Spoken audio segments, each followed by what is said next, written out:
She likes the warm and sunny spots all day. She sits beside the hearth or on the bed or on my hat. She sits and sits and sits. Do you know who the author is talking about? If you have a cat, you probably recognize the typical behavior of most cats. This description was written by T.S. Eliot. T.S. Eliot is a well-known 20th century poet. He won the Nobel Peace Prize for Literature in 1948 and is probably best known for his poem titled The Wasteland. The theme of most of Eliot's poems is of a serious nature, but surprisingly, T.S. Eliot wrote a collection of lighthearted poems about cats. Many are in the book Possum's Book of Practical Cats. This quote is from one of his poems called The Old Gumby Cat. I was surprised to learn that Andrew Lloyd Webber's inspiration for the musical Cats was T.S. Eliot's Possum's Book of Practical Cats. He writes, I began Old Possum's Book of Practical Cats to music late in 1977, partly because it is a book I remember with affection from my childhood, and partly because I wanted to set existing verse to music. Andrew Lloyd Webber says that the verses of the poems are extraordinarily musical and obtain a natural rhythm. See what you think. Here is The Old Gumby Cat. I have a Gumby cat in mind. Her name is Jenny Annie Dots. Her coat is of the tabby kind, with tiger stripes and leopard dots.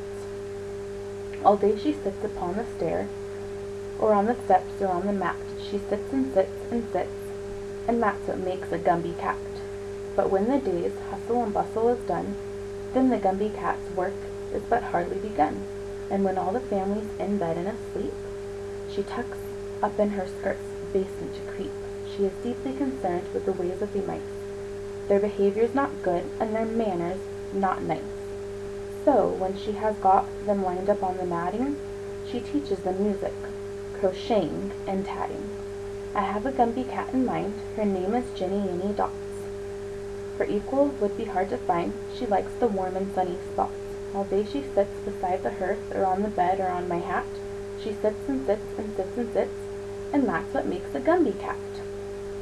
But when the day's hustle and bustle is done, then the Gumby cat's work but hardly begun.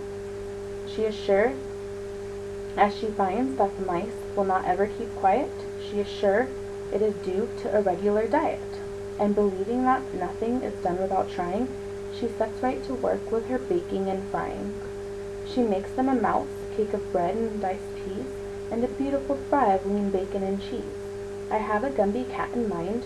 Her name is Jenny Annie Dots. The curtain cord she likes to wind, and tie it into sailor knots.